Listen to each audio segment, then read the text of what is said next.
Good evening everyone. So market analysis करने जा रहे हैं, बैंक निफ्टी से स्टार्ट करेंगे। सो यहाँ पे ये हमारा स्विंग था जहाँ मार्केट निकल रहा था हाई ब्रेक करते हुए।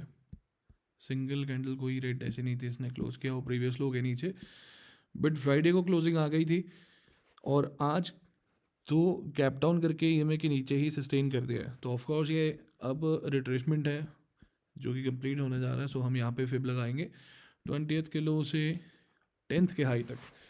0.5 और 6 का एरिया है 47,443 से 47,62,062। तो जिस तरह से आज कैंडल क्लोज हुई है, अगर फ्लैट ओपनिंग भी होती है या गैप डाउन भी हुआ तो उसका जो है वो सिनेरियो डिस्कस करेंगे। तो सबसे पहले आज की रेंज लगाते हैं।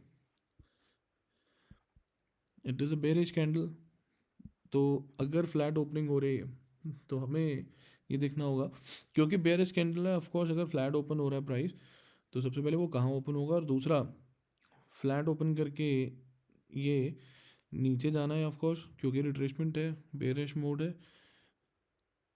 तो हम यहाँ पे एक रेजिस्टेंस ड्रॉ करेंगे कि in case price flat open करके कहीं ऊपर ना चला जाए टू ब्रेक द हाई, तो यहाँ पे सिंगल कैंडल फिब यूज़ करते हुए रिट्रेसमेंट लगाएंगे रेजिस्टेंस के लिए।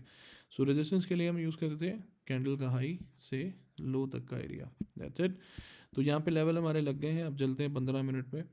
सो 15 मिनट में अगर कल मान लीजिए प्राइस ओपन होता है इस एरिया के अंदर जहाँ में ये फिब का एरिया प्लस आज का लो, इसके बीच में सपोज 47,900, 800, 850, तो मैं ये देखना है कि फर्स्ट कैंडल जो बनने वाली है वो कहाँ जा रही है। क्या इस एरिया के अंदर ओपन होकर पहले फिब एरिया पे जा रहा है? अगर प्राइस ओपन होकर यहाँ पे फिब एरिया पे जा रहा है तो इट मीन्स फिब एरिया पे हमें वेट करना होगा कैंडल क्लोजिंग का।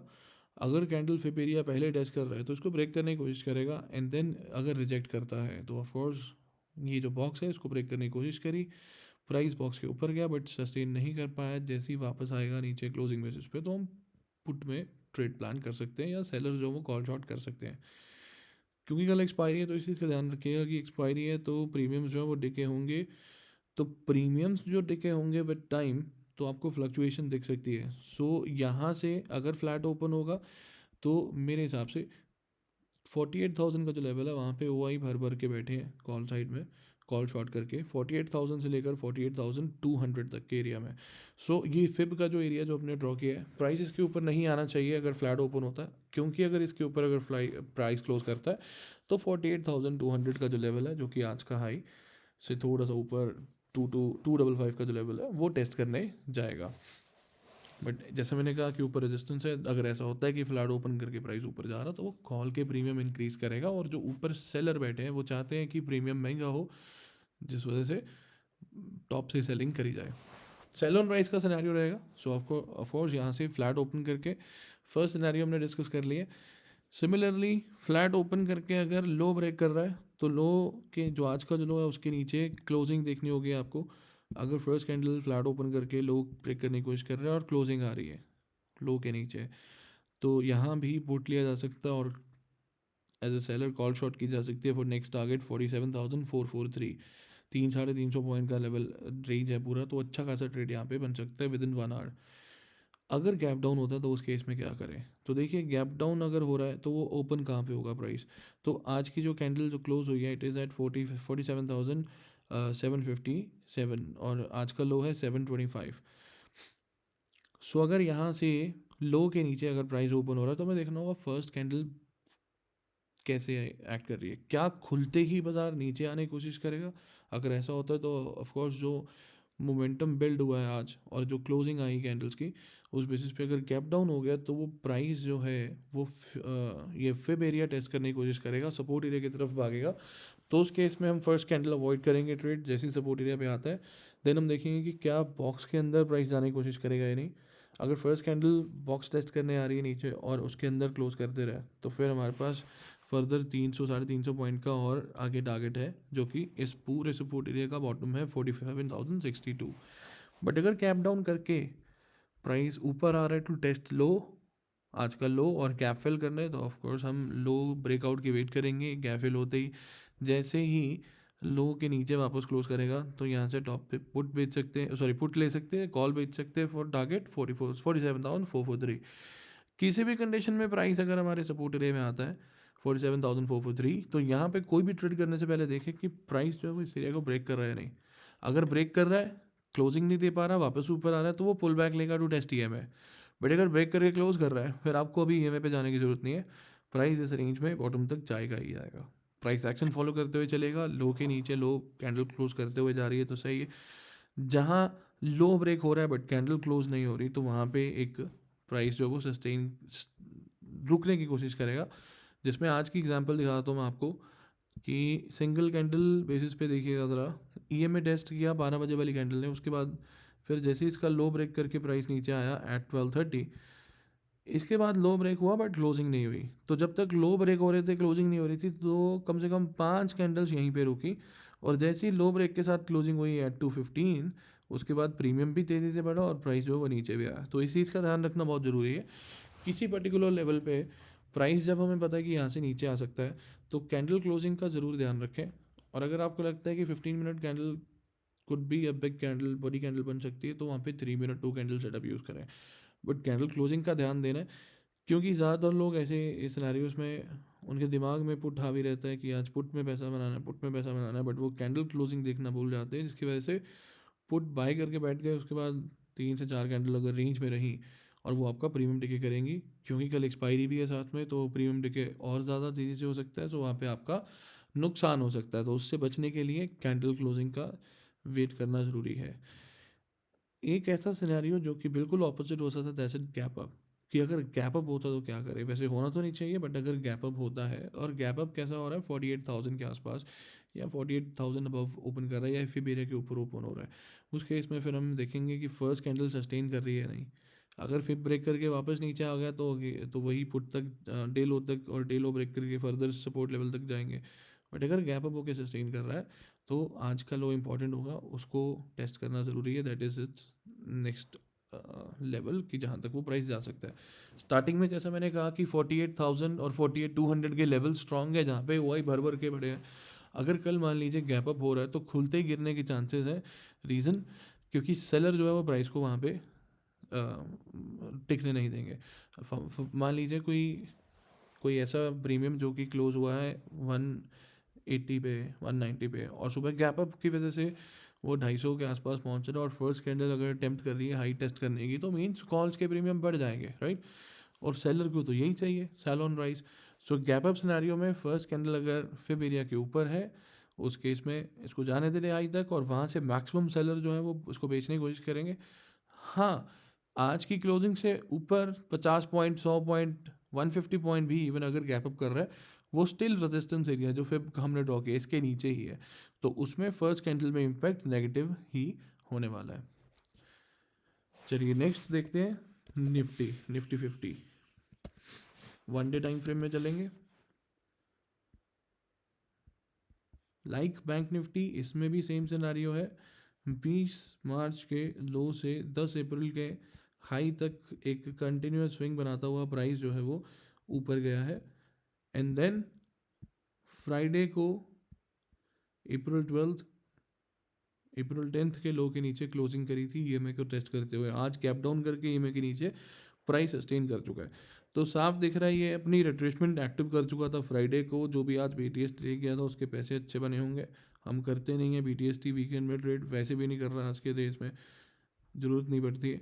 अगर आपका दिन में पैसा बन रहा है, फिर आपको ओवरनाइट लेकर जाने की खास ज़रूरत नहीं है, क्योंकि एक दो लॉट से उतना ज़्यादा फ़र्क नहीं पड़ेगा। हाँ, कभी कभी ऐसे दिन आते हैं जैसे आज था, जिसमें बड़ा सा गैप डाउन हुआ है, तो इसमें 4 पैसे एक्स्ट्रा बन जाते हैं।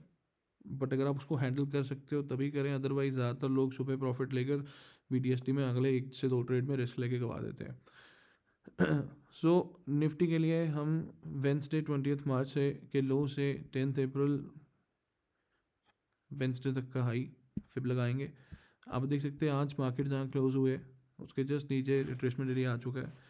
बाकी ओपनिंग के लिए हम इसकी रेंज लगा लेंगे, आज का हाई और लो, और साथ में रेजिस्टेंस ड्रॉ कर लेंगे कि अगर प्राइस ओपन होता है इस एरिया के अंदर, तो ऑफकोर्स वो लो ब्रेक करके नीचे आएगा। बट इन केस अगर इसका मोड हुआ ऊपर जाने का, तो उसको पहले ये रेजिस्टेंस ब्रेक करना होगा, इसके ऊपर क्लोजिंग देनी होगी। सेम लाइक बैंक निफ्टी, वही सिनेरियो यहाँ पे भी यूज़ करेंगे कि अगर फ्लैट ओपन हो रहा है तो फ्लैट ओपन करके लो ब्रेक करने की कोशिश करता है आज का, बट क्लोज नहीं दे पाता, तो फिर फिबेरिया की तरफ आएगा। तो यहाँ पे थोड़ा सा मूव हमें कॉल साइड में दिखेगा, कॉल की कुछ प्रीमियम्स इंक्रीज होंगे ऑफ कोर्स, क्योंकि कल एक्सपायरी है।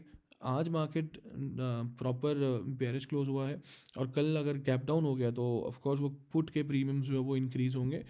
फिर उसके बाद एक सपोर्ट एरिया पे आने के बाद पुल बैक EMA टेस्ट, जहाँ पे कॉल के प्रीमियम थोड़े से बढ़ेंगे और पुट के प्रीमियम थोड़े से न्यूट्रल हो जाएंगे।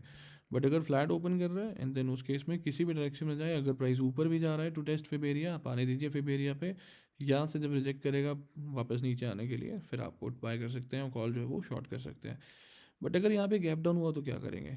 देखिए नीचे सपोर्ट एरिया है, तो ऑफकोर्स अगर गैप डाउन हो रहा है 50-60 पॉइंट, तो मैं देखना है कि फर्स्ट कैंडल अगर बॉक्स के अंदर ओपन हो रही है तो क्या बॉक्स के अंदर भी क्लोज हो रही है? नहीं।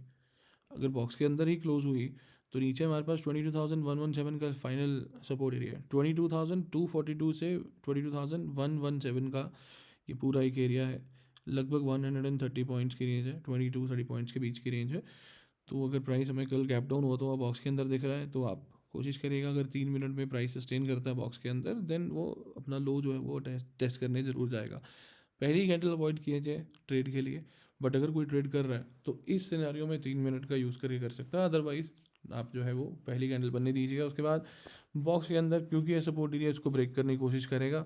अगर ऐसा होता है तो आप वहाँ पे फुट शॉर्ट कर सकते हैं कि ब्रेक कर रहा है बट क्लोज नहीं कर पा रहा, क्योंकि रिट्रेसमेंट कंप्लीट होने के बाद एक पुल बैक चाहिए। वो मैं हो सकता है 15 मिनट में ये बॉक्स ब्रेक करने की कोशिश करे और हो भी जाए, बट 1 आवर में नहीं होगा अगर, क्योंकि ये सिनेरियो पहले हो चुका है सिमिलर केस में। यहाँ पे एक सपोर्ट एरिया था जिसको ब्रेक करने की कोशिश करी थी और वो ब्रेक करके क्लोज हो गया था 15 मिनट में, बट आवरली कैंडल में वापस रिवर्स कर गया था। तो इस चीज़ का ध्यान रखना है कि रिट्रेसमेंट के लिए प्राइस नीचे आ रहा है और रिट्रेसमेंट कंप्लीट करने के बाद एक पुल बैक ज़रूर चाहिए।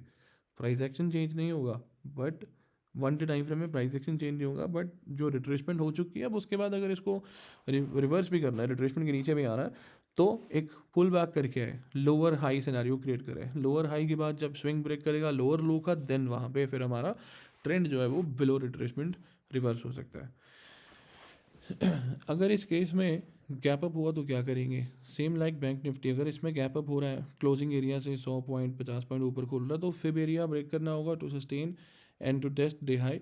बट अगर फिब के ऊपर ओपन होता है तो फिर डे हाई तक वेट करेंगे। जैसा मैंने बैंक निफ्टी में भी कहा कि हायर लेवल पे जो स्ट्राइक प्राइसेस हैं वहाँ पे OI कॉल के भर के बैठे, अगर गैप अप के साथ प्राइस डे हाई टेस्ट करने जाता तो कॉल के प्रीमियम तेज़ी से बढ़ेंगे due to gap up plus first candle bullish की वजह से। तो डे हाई के आसपास से सेलर जो है वो प्राइस को जो है नीचे धकेलेंगे, वहाँ से आपको रिजेक्शन दिखेगी, आप वहाँ पे भी कॉल शॉर्ट कर सकते हैं। बहुत छोटे से स्टॉप लॉस के साथ एक बढ़िया टारगेट मिल सकता है इन सेलिंग, बाइंग में मिल सकता है इन पुट साइड, अगर आप सही जगह पे ट्रेड कर पाएँ तो बैंक निफ्टी जो है वो दोनों का एनालिसिस डन हो चुका है। यहाँ पे हमारी टीम बैठी है, तो भाई किसी को क्वेश्चन है तो पूछ सकते हैं।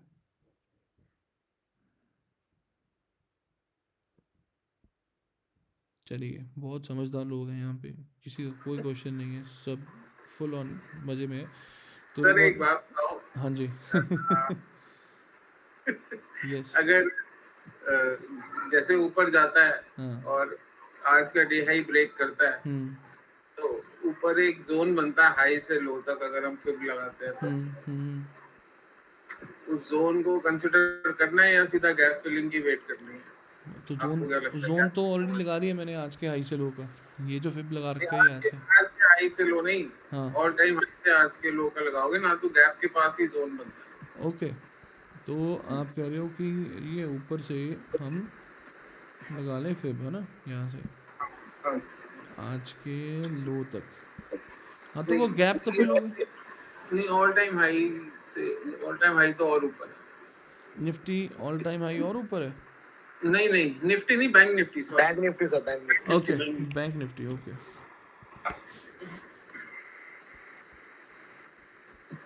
बैंक निफ्टी ये यहाँ से लगभग लगा कहीं पे जोन भी आ रहा है, तो उस जोन को माने कि गैप फिलिंग के लिए वेट करेंगे। अगर भाई वैसे तो उम्मीद मेरे को बहुत कम है कि ऊपर जाए। हाँ देखो, अगर ऊपर आ रहा है तो ये जोन आ गया, साथ में गैप फिलिंग का ऑप्शन भी है। अगर सिंगल लॉट से काम कर रहे हो फिर तो कट कर दो यहाँ पे पहुँचते ही, कोई ज़्यादा फर्क नहीं पड़ेगा, क्योंकि अगर गैप अप करके वहाँ पहुँच रहा है तो ऑलरेडी इतने पॉइंट्स दे चुका होगा कि यहाँ से अपना देखें, अगर 391 से 548 का जोन है और पॉइंट्स तो और क्लोजिंग जो है वो है 528 की, तो 391,528, 100-120 पॉइंट हो गए। ठीक है, जैसी प्राइस जोन पे पहुंचता है, अगर सिंगल लॉट वाले हैं उनको बुक कर लेना चाहिए, मल्टीपल वाले जो हैं उनको पार्शियल बुक करके वेट कर लेना चाहिए। बट उतने से ज़्यादा फर्क पड़ेगा नहीं, 40-50 पॉइंट प्रीमियम में फ़र्क ही होगा अगर हुआ तो उतने छोटे से पॉइंट के लिए आप अगर बैठे रहे और प्राइस जो है वो बॉक्स टेस्ट करके रिजेक्ट कर गया, फिर वहाँ पे इशू। सो बेटर यही है कि अगर प्राइस जा रहा है जोन में आगे टेस्ट कर रहा है तो आप वहाँ पे बुक कर लो, क्योंकि अल्टीमेटली अगर गैप फिल हो भी रहा है तो भी डेली टाइम फ्रेम में हमें हाई के ऊपर ग्रीन कैंडल क्लोज चाहिए, अगर हमें ये रिट्रेसमेंट वाला जो कंसेप्ट है इसको फेल करना है तो, या प्राइस एक्शन बनाना है, वो डेली टाइम फ्रेम में होना चाहिए, क्योंकि इसकी कंफर्मेशन हमें डेली टाइम फ्रेम में मिली है, क्लोजिंग बिलो प्रीवियस कैंडल्स लो। तो इसको अगर रिवर्स करना है तो closing above previous candle high वो भी डेली टाइम फ्रेम में होना चाहिए। तो अगर कहीं गलती से प्राइस गैप अप करके ऊपर जा भी रहा है तो उस जोन में आप बुक कर सकते हो। ठीक है सर, थैंक यू। वेलकम। चलिए आज के एनालिसिस को यहीं करते हैं फिनिश, मिलेंगे कल, टेक केयर, बाय।